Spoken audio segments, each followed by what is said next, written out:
Okay, good morning. This is the 10th of September 2023, and our lesson for this morning comes from Matthew 18. Continuing to look at kind of work our way through the Gospel of Matthew.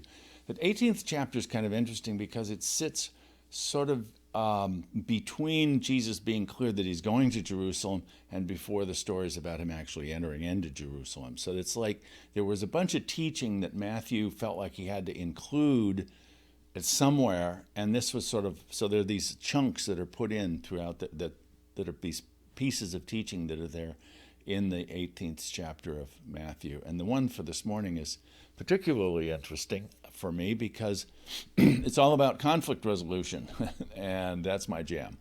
So lots of things that I want to say about this, but I'm not going to want to take time to talk about all of them this morning because it's too much, right? The thing that one of the things that I want to mention here is that this is a really good example of where it is that the biblical testimony contradicts itself, because this particular pericope, these verses here, are what Jesus is saying before he goes to Jerusalem and gets crucified. But he's talking here about what happens within the church.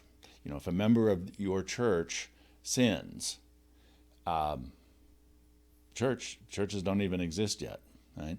I don't know what the word here is that Matthew has used, but he's probably used the same word that people have used in the years after Jesus' death and resurrection, when they gather together into a community that says, this is what we agree to, this is who we are, this is what it means to follow Jesus, these are the things that we can expect of each other.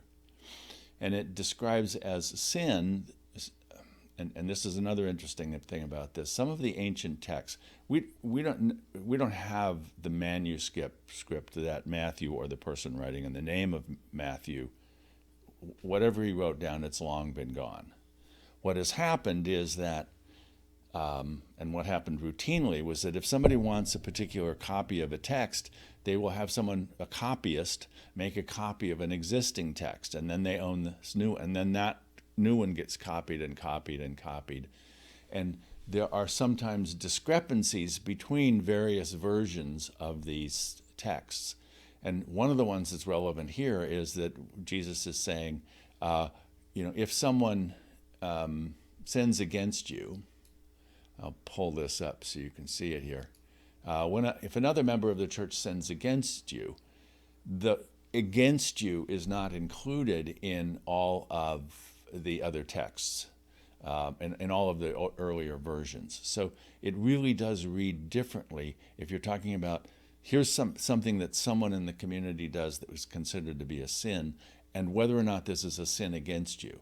And there's a lot of stuff in this particular section of Matthew 18 that has come to influence jurisprudence around the world. How do we do court? You don't have standing if you can't prove that the person you're suing actually did something that harms you. In any case, Jesus is talking about what do you do if somebody in the community does something that is considered outside of the realm of what it is that we can expect people to do. So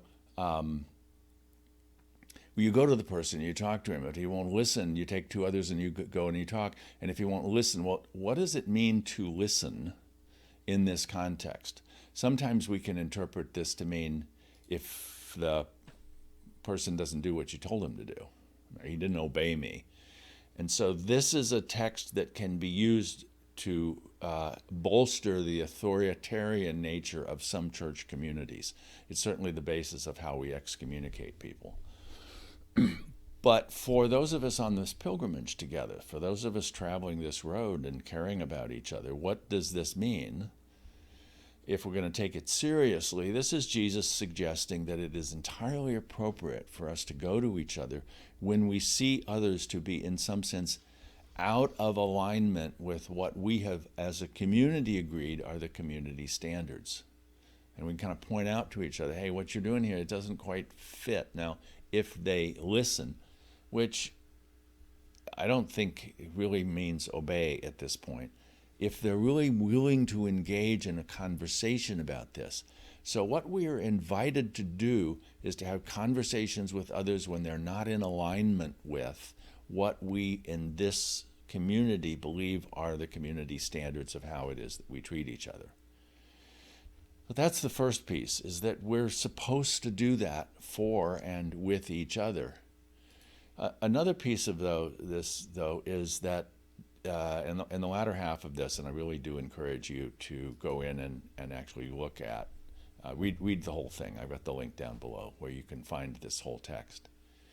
But the first three verses of this section have to do with how do we deal with somebody who's out of alignment with community standards. The second half has to do with what do we do when we do have alignment. When we agree, when 2, 3 of us gather together in the name of Jesus, we'll have to pull apart what it is that means. But basically, for what it means to me is that when in the context of a community of mutual concern in which we are trying to follow these teachings in a way that will move us towards the fullest and deepest and most authentic expression of who we are as individuals and in a community that actually creates justice in the world, when that is what we're doing, and we come to an agreement about that. We say, yeah, this is the way it should be. The impact of this is that we end up changing what happens in heaven, which is to say that the agreements that we make together here shape the mind of God, shape how it is that the heavenly realms will respond. Now, this is exactly the opposite of what most people believed then and do believe today, which is that what happens on earth is shaped by what happens in the divine realms, in the transpersonal, in the spiritual, in the mind of God. The mind of God creates what happens. But what is being said here is that when we come to agreements, we are actually shaping the nature of what is believed to be what is bound up in heaven. This is the way it is to be. So we are actually creative of the mind of God in how it is that we relate to others when we come into agreement about who it is that we are to be. Wow. That's not what I grew up with. But here it is. I don't know how else you make sense of this. So it means that we have an incredibly important responsibility to be clear about how it is that we're going to be with each other. What do we discern as the nature of healthy relationship when we are seeking to be the community of God's people on this pilgrimage together? All right, thanks for joining me. Hope you have a great day.